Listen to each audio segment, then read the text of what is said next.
নৈহাটিতে বরফ কারখানায় গ্যাস লিকেজের জেরে আতঙ্কিত বাসিন্দারা।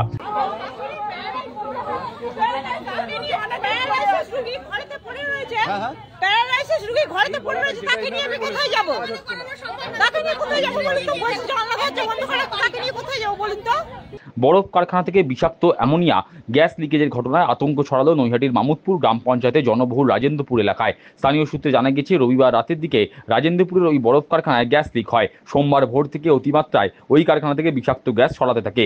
গোটা এলাকা ধোঁয়ায় ছেয়ে যায়। অনেকে অসুস্থ বোধ করেন, অনেকের আবার শ্বাসকষ্ট দেখা যায়। গ্যাস লিকেজের খবর পেয়ে তড়িঘড়ি ঘটনাস্থলে আসে শিবদাসপুর থানার পুলিশ এবং একাধিক দমকলের ইঞ্জিন। দমকল কর্মীরা তৎক্ষণাৎ কারখানার আশেপাশ থেকে বাসিন্দাদের অন্যত্র সরিয়ে দেয়। জনবহুল এলাকায় থাকা বরফ কারখানা বন্ধের দাবিতে এদিন সোচ্চার হলেন ক্ষুব্ধ বাসিন্দারা। ঘটনাস্থলে স্থানীয় বিধায়ক হাজির হলে গ্রামবাসীরা একরাশ ক্ষোভ উগরে দেন। বাসিন্দাদের জোরালো দাবি, কারখানার মালিক বরফ কারখানা বন্ধ করে অন্য ব্যবসা করুক।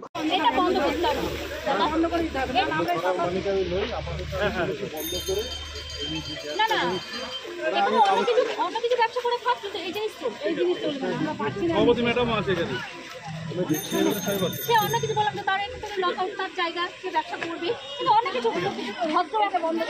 বাচ্চা নিয়ে আজ সকাল থেকে এই যে ছোট ছোট বাচ্চাগুলো একটু জল পর্যন্ত খায়নি, ঘরের দরজা বন্ধ করে রাস্তায় এসে দাঁড়িয়েছে, সারা রাত রাস্তায় বসে আছে। স্থানীয়দের অভিযোগ, গ্যাস লিকেজে আতঙ্কিত হয়ে তারা বাড়ির বাইরে বেরিয়ে আসেন। পাইপে লিকেজ দেখা দিলেও কারখানা কর্তৃপক্ষ জোড়াতাপ্পি দিয়ে মেরামতি করছিল। আমার মা, কাকিমা, ভাই বোন নিয়ে আমরা কেন রাস্তায় থাকবো? কেন আমার ভাই বোনদের নিয়ে রাস্তায় থাকবো? কেন আমরা বাড়ির মধ্যে থাকবো? ঘটনাটা হয়েছে এখানে লিক হয়ে গেছে, এখানে একটা লিক হয়ে গেছে। এটা অনেক দিন ধরে হচ্ছে। ওনারা ন্যাকড়া জড়িয়ে, অমুক জড়িয়ে, তমুক জড়িয়ে ওরা কাজ করছে। কেন কাজ করবে? তারা মানে নিয়ে আসুক। কাকিনাড়া দমকল কেন্দ্রের আধিকারিক দিলীপ রায় বলেন, পাইপ লাইনের বাল্ব থেকে গ্যাস লিকেজ থেকেই এই বিপত্তি। প্রচুর পরিমাণে অ্যামোনিয়া গ্যাস ছড়িয়ে পড়েছে। কারখানার আশেপাশের লোকজনদের সরিয়ে দেওয়া হয়। কল এসছে, সেটা হচ্ছে অ্যামোনিয়া গ্যাস লিকিং। তো এখানে সকালবেলা গরিপা ফায়ার স্টেশন থেকে একটা টার্ন আউট এসছে, একটা গাড়ি ওইখানে দাঁড়িয়ে আছে। আমরা কাকিনাড়া থেকে এসেছি। অ্যামোনিয়া গ্যাস, এটা বরফ কল, এখানে অ্যামোনিয়া গ্যাসটা ইউজ হয়। এবং এখানে আমরা আসার পরে প্রচুর পরিমাণে গ্যাস লিকেজ হচ্ছিল। আমরা পেছনে যে গলি সমস্ত লোকজন ফাঁকা করে দিয়েছি, আপনারা দেখতে পারেন। কতজন অসুস্থ হয়েছে? অসুস্থ হয়নি, শ্বাসকষ্ট হচ্ছিল না, শ্বাসকষ্ট হয়নি। আমরা আমাদের যেটা প্রিকশনের মেজার আছে, কর্ডন করা এরিয়াটা আমরা কর্ডন করে দিয়েছি এবং আশেপাশের লোককে বলছি আপনার পেছনের বাড়িতে থাকুন। কী করে হলো বলে ঘটনাটা কী করে হলো? এটা লিকেজ, এটা পাইপলাইনের যে ভাল্ব থাকে সেখানে কাস্টিং থেকে লিকেজটা হচ্ছে। ভাল্ব থেকে লিকেজ? ভাল্ব, হ্যাঁ, কাস্টিংয়ের ভাল্বগুলো বন্ধ আছে, কিন্তু ওখানে আপনারা যখন কাজ করছিলেন তখন আপনাদেরও কাজ করতে অসুবিধা হচ্ছে? হ্যাঁ, আমরা বিএসএফ পরে গেছি। আমাদের তো ছবি এর আগে যে এসেছিল ওরা দেখেছে, আমরা বিএসএফ পরে। এখন পরিবেশ হচ্ছে ওটাকে ডাইলিউট করা হচ্ছে আমরা জল দিয়ে দিই। এবং ওখানে যারা মেকানিক আছে পসিবলি তারা অতটা মানে ইয়ে নয় আর কি, মানে হ্যাঁ অতটা মানে ভালো জানেন না আর কি। নাহলে মানে আমরা যখন এসেছি এখন অবধি ওটা বন্ধ হয়ে যেত। মালিককে ডাকবেন, মানে ব্যবস্থা নেবেন, প্রশাসনিক ব্যবস্থা। জনবহুল জায়গাতে এই আইস ফ্যাক্টরি, ধরুন আইস ফ্যাক্টরিটা আজকে টার্ন আউট হয়েছে বা আজকে এরকম একটা দুর্ঘটনা হয়েছে বলে আইস ফ্যাক্টরি আজকে নয়। এবং এখানকার সে আমি বলতে পারবো না। এখন ঘটনা আমরা ইনসিডেন্ট হয়েছে এসছি, আমরা এটা খতিয়ে দেখবো যে এনারা কী করে বন্ধ করলেন গ্যাসটা, কী করে বন্ধ এখনো হয়নি। তো কী করে চেষ্টা করছেন? কী চেষ্টা? আমরা ডাইলিউট করছি ওয়াটার। ডাইলিউট করা হচ্ছে। আর বলছি এই যে অ্যামোনিয়া এই গ্যাস কিন্তু লিক করে ব্যারাকপুরে, শিল্পাঞ্চলে ব্যারাকপুরের মতো জায়গায় বেশ দুজন মারা গিয়েছিল একটা সময়, কয়েক বছর আগে। আবার যে এইরকম গ্যাস, এইরকম গন্ধ। হ্যাঁ, এটা ধরুন ব্যারাকপুরে কোথায় হয়েছে সেই ইনসিডেন্ট আমরা জানি। ওটা কি কোল্ড স্টোরেজ হয়েছিল নাকি, এটা একটা আইস ফ্যাক্টরি। ওটাও আইস ফ্যাক্টরি। এখানে আমরা এই যাতে কারো কোনো হার্ম না হয় এই জন্য আমরা এসে প্রথমে আমরা এরিয়াটাকে কর্ডন করে দিয়েছি। বাচ্চা এবং বয়স্ক যাই থাকুক, পেশার ভাই যারা আছে তাদেরও অ্যালার্ট করা হচ্ছে যে আপনার দূরযান বা দাঁড়িয়ে থাকতে দিচ্ছে না। মামুদপুর গ্রাম পঞ্চায়েতের প্রধান প্রিয়াঙ্কা মালাকারের স্বামী সুরঞ্জন মালাকার বলেন, বরফ কারখানায় পাইপ লিকেজের জন্য অ্যামোনিয়া গ্যাস ছড়িয়ে পড়ে।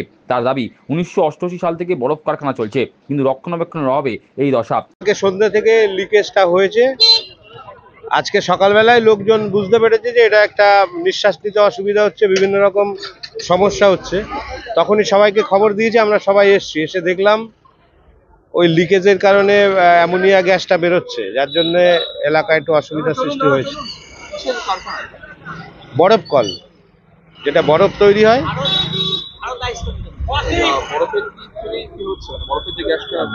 বরফ তৈরি করতে গেলে অ্যামোনিয়া গ্যাস লাগে ওখানটা, যেটা আমরা জানতে পারলাম। ওই অ্যামোনিয়া গ্যাসটা ওদের যে পাইপ মধ্যে দিয়ে যায়, সেই পাইপে কোথাও কোথাও লিকেজ হয়েছে, কারণ মেনটেনেন্সের অভাবে এটা হয়েছে।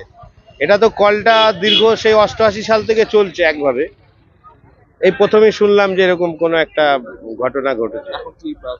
এখন সবাই মিলে দেখতে হবে, যে প্রশাসন রয়েছে, ফায়ার ব্রিগেড রয়েছে, ঊর্ধ্বতন নেতৃত্ব কর্তৃত্ব সকলে তো রয়েছে, এরা কিভাবে এটাকে টেক ওভার করা যায় সবাই মিলে সেই চিন্তা ভাবনা চলছে।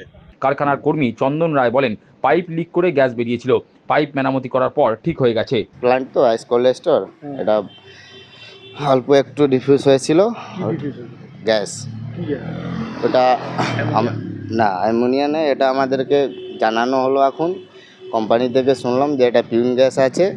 পিউন গ্যাস না কি গ্যাস সেটা আমিও জানি না, অতভাবে আমি কাজ করি, কাজ হিসাবে আপনারা জিজ্ঞেস করছেন, সেই হিসাবে আপনাদেরকে আমি বলছি।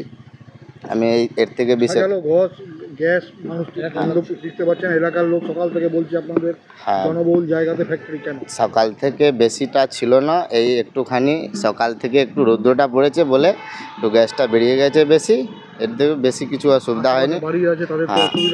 হ্যাঁ, এবার তো হয়েছে, যখন কাজ যখন হয়েছে, এবার তো মানুষ নিশ্চয়ই বলবে এসে যে বন্ধ করুন, অনেক লোক এসে বলবে।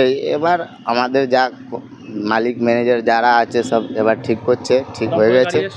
হ্যাঁ, দমকলে গাড়ি এসেছিল, ওনারা এবার আমরাই সব ঠিক করে নিয়েছি, এবার ওনারাও হেল্প করেছেন বহুত, ঠিক হয়ে গেছে। এখন গ্যাস লিক বন্ধ হয়ে গেছে, এবার ঠিক হয়ে গেছে কমপ্লিট।